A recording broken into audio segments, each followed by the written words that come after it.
على رسوله الكريم أما بعد فأعوذ بالله من الشيطان الرجيم بسم الله الرحمن الرحيم كتب عليكم القتال وهو كره لكم وعسى أن تكرهوا شيئا وهو خير لكم وعسى أن تحبوا شيئا وهو شر لكم والله يعلم وأنتم لا تعلمون صدق اللہ العلی العظیم۔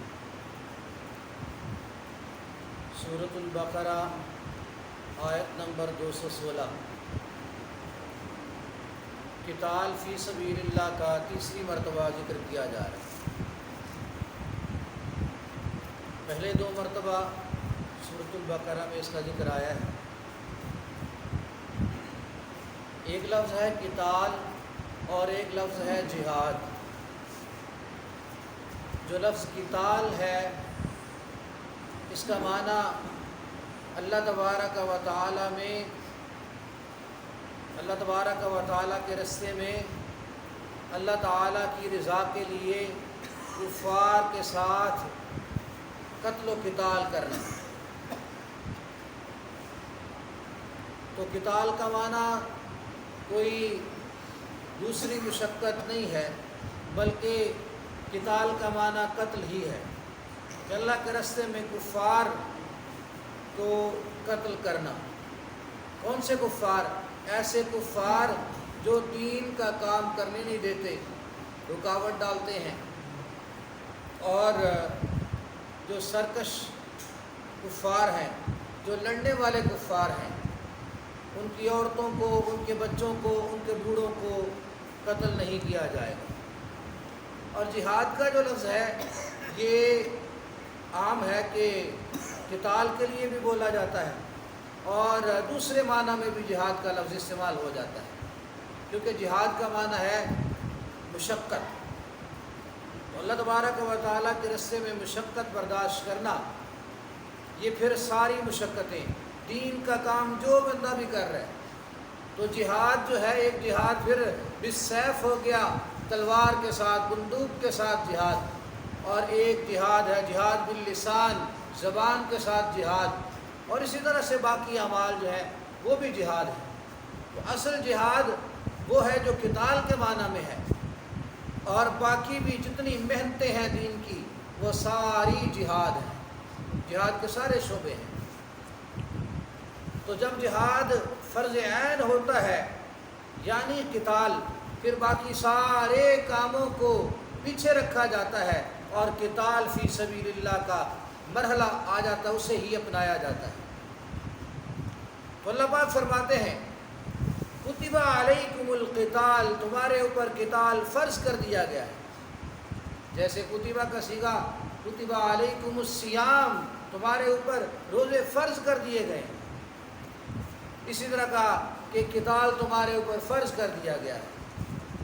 دیکھیں اگر صحابہ بیٹھے رہتے کہ عرب پہ اب جو ہے نا اسلام کا جھنڈا لہرا دیا گیا عرب پہ، نبی علیہ الصلوۃ والتسلیم کی محنت، ایسی شاندار محنت، اور کفر کا خاتمہ ہو گیا، اب آگے جانے کی ضرورت نہیں ہے، سستی کا شکار ہو جاتے اور وہاں بیٹھے رہتے، تو پھر اسلام دنیا میں نہ پھیلتا۔ اسلام اسی طرح پھیلا ہے کہ صحابہ ملتان تک آئے ہیں، صحابہ دنیا کے کونے کونے تک پہنچے ہیں صحابہ۔ اور پچھلے دنوں ایک ویڈیو جو ہے میں نے دیکھی، اس میں ایک مولوی صاحب بتا رہے تھے کہ یہ بڑی عجیب جگہ ہے سندھ میں کسی جگہ پہ، کہہ رہے تھے کہ آج ہم یہاں پر اتنی مشکل سے چڑھ کے آئے ہیں، پہاڑی چڑھی ہے، اور کوئی ایسی جگہ تھی بالکل نامانوس سی جگہ، عجیب سا جنگل کوئی جگہ تھی، یہاں پر صحابہ کی قبریں ہیں۔ حیران ہوتا ہے بندہ کہ جہاں بھی صحابہ کو پتہ چلا نا کہ کوئی ایک بندہ وہاں ہے، صحابہ وہاں گئے ہیں، اور صحابہ نے دعوت دی ہے، تبلیغ کی ہے، اور قتال فی سبیل اللہ کیا۔ دیکھیں کہ دعوت تو ہے نا، لیکن دعوت کون سنتا ہے جب آپ کے پاس طاقت ہی نہ ہو؟ آپ کے پاس طاقت ہی نہ ہو، آپ کی کون سنتا ہے؟ کوئی نہیں سنتا۔ مسئلہ یہ، اس لیے اسلام نے عین جو طبیعت ہے جس طرح سے لوگوں کی، اسی طرح سے قانون رکھا ہے اسلام۔ سب سے پہلے دعوت دی جائے گی اسلام قبول کر لو، امن پا جاؤ گے۔ اگر اسلام نہیں قبول کرتے تو جزیہ دو، اور تمہاری جان تمہارا مال اس کی حفاظت اسلام کرے گا۔ اور اگر تمہیں یہ بھی قابل قبول نہیں ہے، اسلام کے جھنڈے تلے تم نہیں آتے ہو، تو پھر تیار ہو جاؤ، قتال ہوگا، پھر فیصلہ تلواریں کریں گی۔ تو یہ ہے اسلام، اس طرح سے دعوت دی جاتی ہے۔ اور اگر صرف دعوت دی جاتی اور قتال فی سبیل اللہ نہ ہوتا تو پھر کیا ہوتا پتہ ہے آپ کو؟ پھر ہوتا جیسے قوم عاد، قوم ثمود پہ، جیسے قوم نوح پہ یکلخت عذاب آیا، کسی پہ آندھی کا عذاب آیا، کسی پہ کوئی عذاب، کسی پہ کوئی عذاب، اس طرح کے پھر عذاب آتے اور یکلخت تمام کافروں کو بالکل ختم کر دیا جاتا۔ لیکن ایسے نہیں ہوا۔ اللہ پاک نے فرمایا کہ اب اس طرح سے میں سارے کافروں کو ختم نہیں کروں گا، اب تم خود کرو، یہ کام اب تم نے خود کرنا ہے کہ جو بھی دین کے کام میں روڑے اٹکائے گا اس کو قتل کر دو۔